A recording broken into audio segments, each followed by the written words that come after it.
8:20 de la mañana, es momento de darle la bienvenida, los buenos días al ministro de Trabajo, Pablo Mieres. ¿Cómo anda? Muy bien, un gusto estar por acá, encantado. Gracias por dedicarnos estos minutos a conversar. Bueno, ¿cómo valora la medida que se aplica hoy?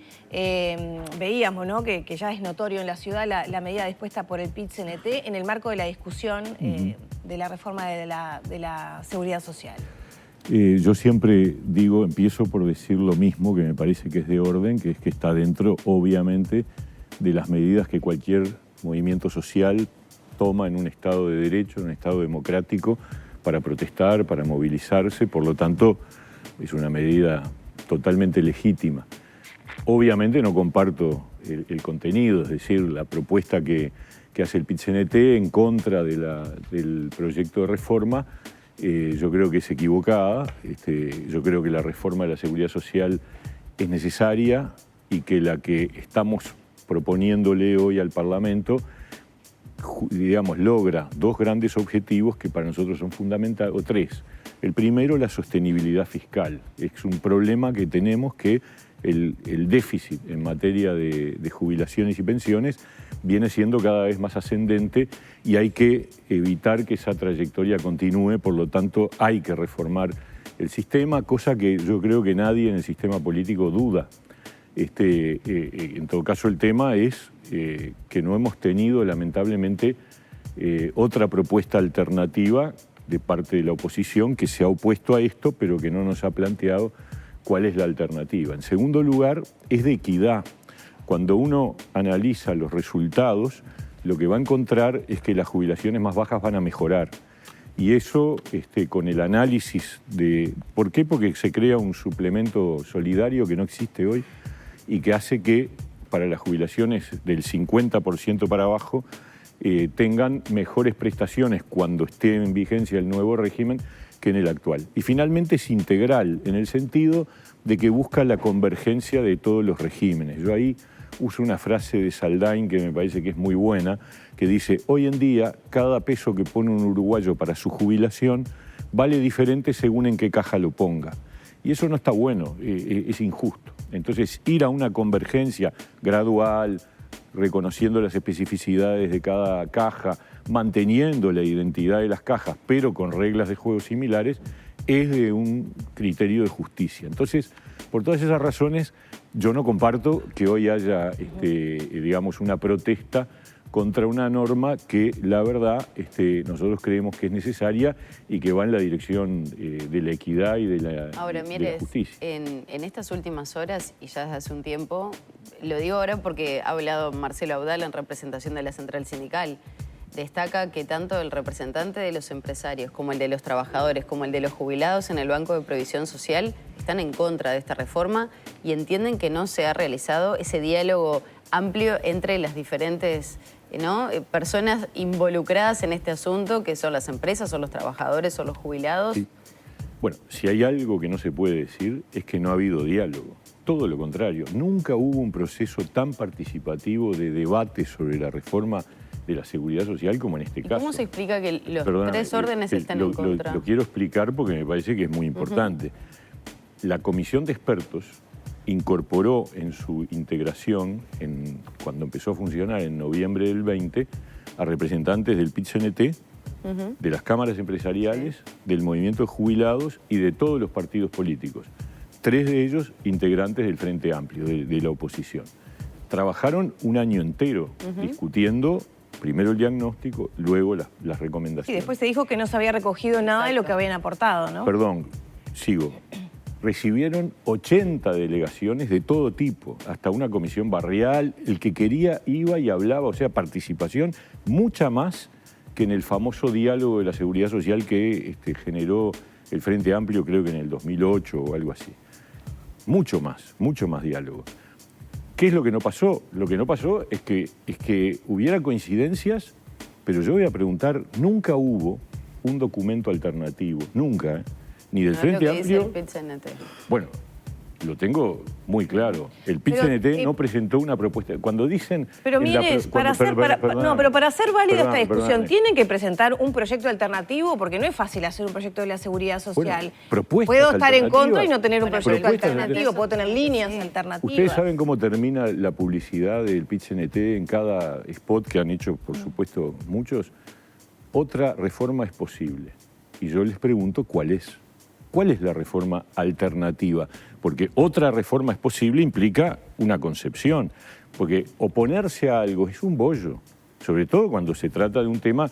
A ver, si algo nadie debe tener dudas es que el gobierno no presentó este tema y no impulsó este tema por cálculo electoral. Nadie puede pensar que lo estamos haciendo porque estamos pensando que con esto lo que estamos haciendo es asumir responsabilidad como gobierno, pensando en las próximas generaciones y para evitar tener mañana una situación de colapso o de urgencia. Porque esta reforma lo que hace es una transformación gradual a la uruguaya. Acá todos los mayores de 50 quedan por fuera de los cambios en el régimen jubilatorio y pensionario. Quedan por fuera. O sea que ahí hay un cambio. ¿Perjudica a los trabajadores esta reforma? Yo creo que no. Si no, no. Yo siento que si fuera lo que yo creo, obviamente yo no estaría de acuerdo. A mí me parece que una de las cosas claves es justamente asegurarle a los trabajadores, a todos, para el futuro también, la existencia de un régimen jubilatorio más justo y además suficiente. ¿Más justo en qué sentido? Más justo, por ejemplo, que gracias al suplemento solidario, las jubilaciones más bajas van a ser más altas con el nuevo régimen. ¿Cuánto más altas? Bueno, depende de los casos. O sea, uno no puede... Lo que tenemos calculado, ahora no me acuerdo exactamente cuánto, pero arriba del 10% seguro.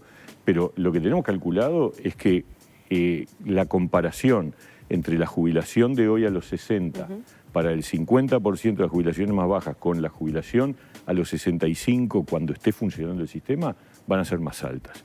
Y eso es resultado de un esfuerzo, que además a mí me duelen prendas porque esa idea, la del complemento solidario, fue del representante del Partido Independiente en la comisión, el doctor Forteza, y se trasladó y ha prosperado y hoy se ha convertido en uno de los pilares de la reforma. Entonces, yo absolutamente no creo que se perjudique al trabajador, al contrario, yo creo que lo que estamos buscando es un régimen que sea más solidario, más integral y que a la vez nos dé garantías de que los más jóvenes, cuando lleguen a la edad de jubilarse, tengan jubilaciones y no tengamos la catástrofe que ha ocurrido ahora por no controlar bien en 2 cajas paraestatales, donde tenemos una situación difícil, que es el siguiente capítulo. Después de votar esta ley, van a venir al Parlamento un par de proyectos de ley, uno para la caja de profesionales, otro para la caja bancaria, porque hay que encontrarle solución a una situación de dificultad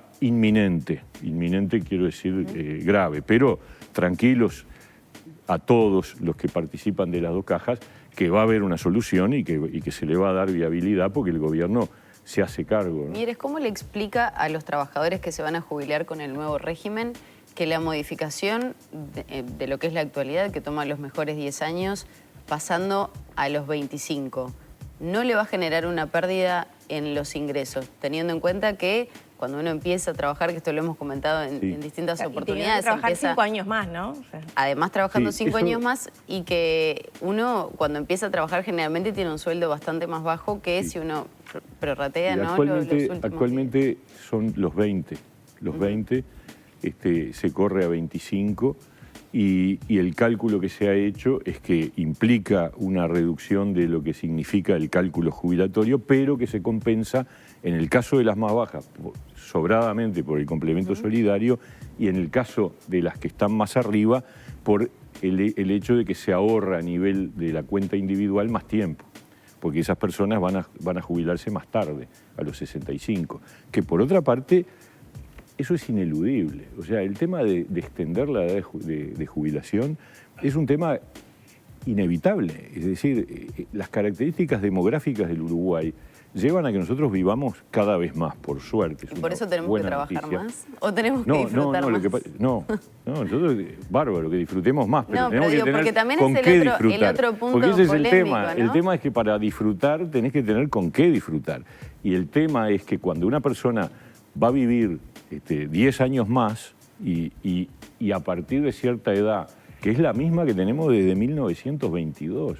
60 años es la misma edad de jubilación que teníamos cuando el Uruguay era un país lleno de gente joven y pocos viejos, porque además se morían muy pronto.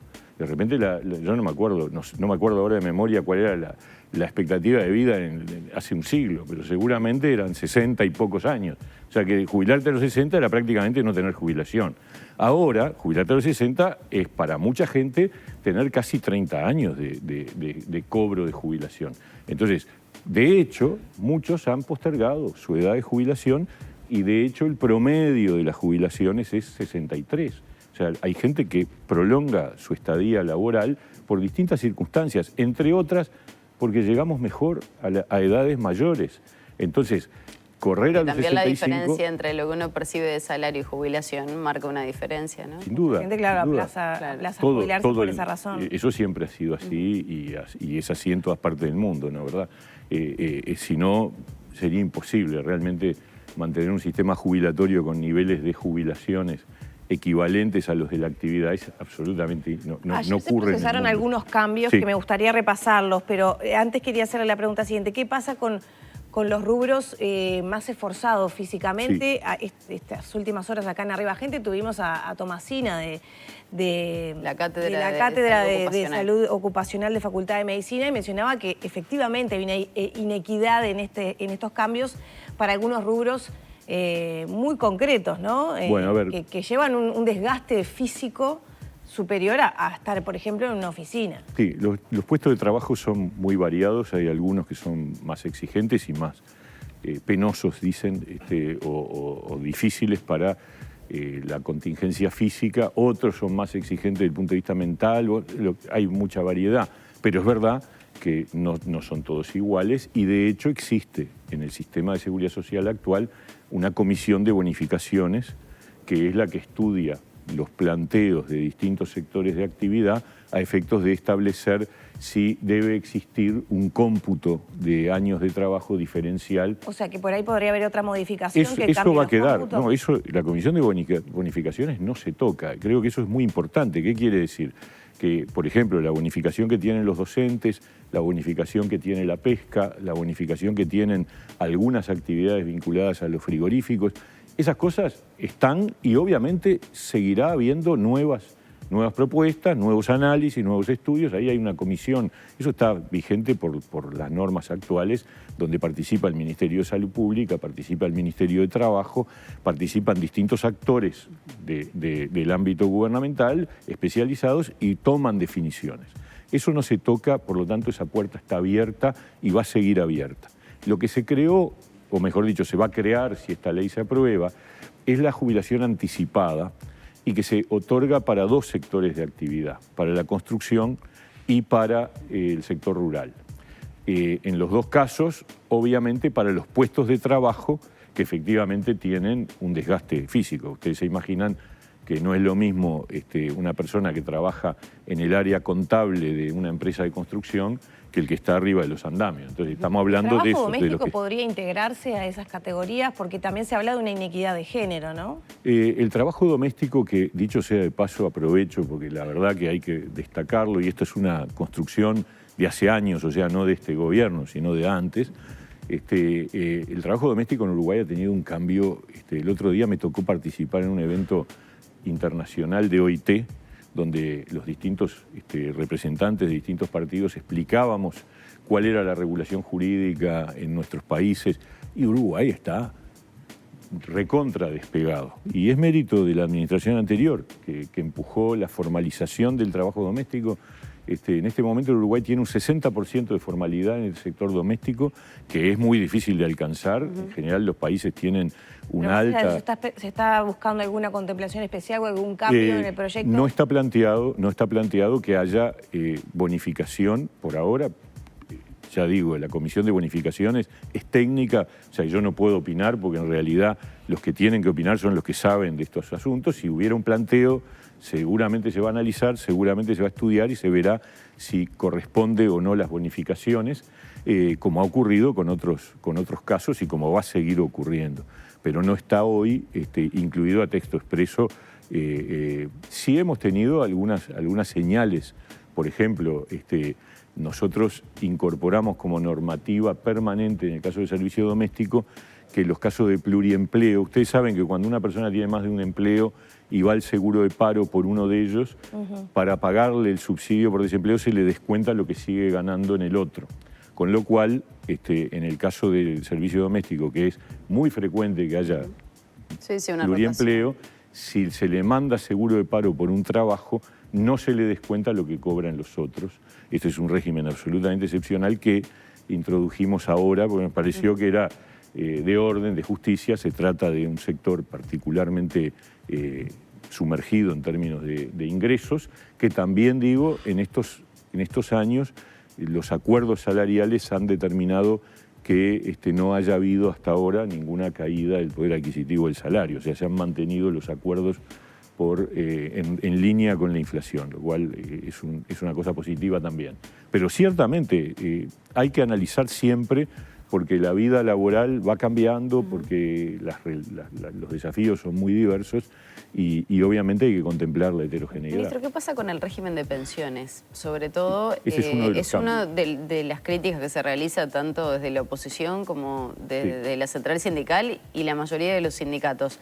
¿Qué pasa en ese sentido? ¿Hay pérdida del beneficio? Porque una de las cuestiones es, por ejemplo, la pensión por viudez. Sí. ¿Qué pasa con esas mujeres que muchas veces se dedicaron a atender la casa, a sus hijos, al cuidado en general de eso que tanto hemos hablado durante el mes de marzo? Sí, está muy bien lo que preguntás. El 90% de los beneficiarios de pensiones de sobrevivencia, es decir, por viudez, son mayores de 50 años.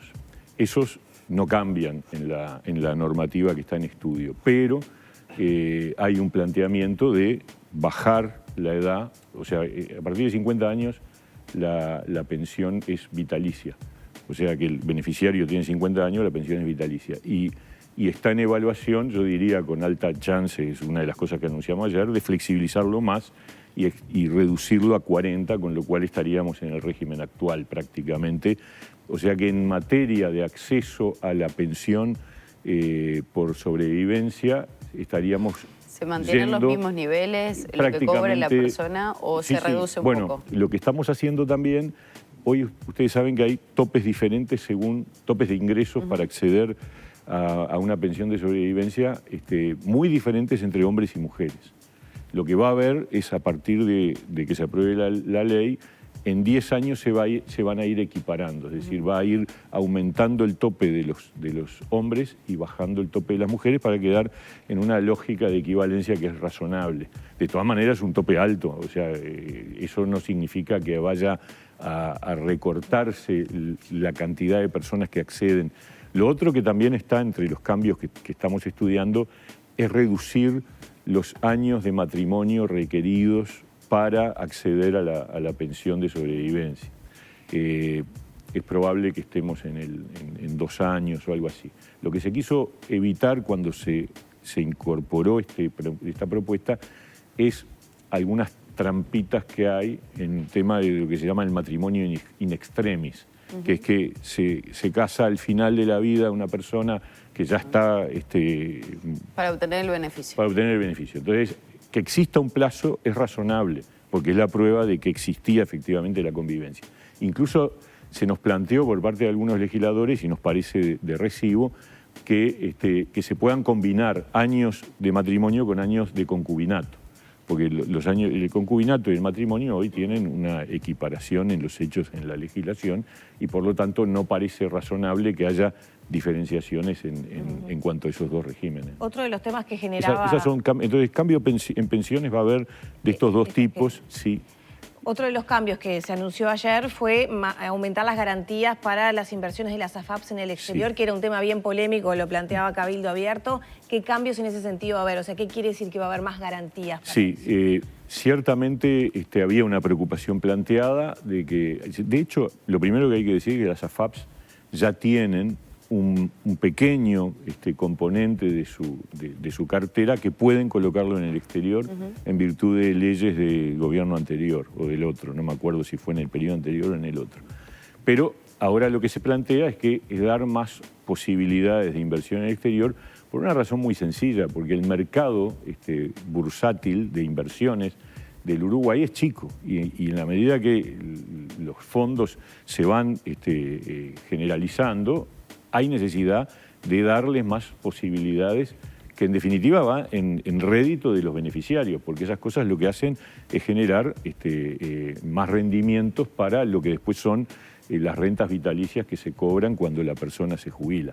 Entonces, esa idea, lo que sí entendemos, compartimos y nos parece un aporte relevante, sobre todo de la gente de Cabildo Abierto, es tener muchas más garantías en cuanto a limitar dónde, en qué activos, en qué fondos, con qué garantías, con qué calificaciones.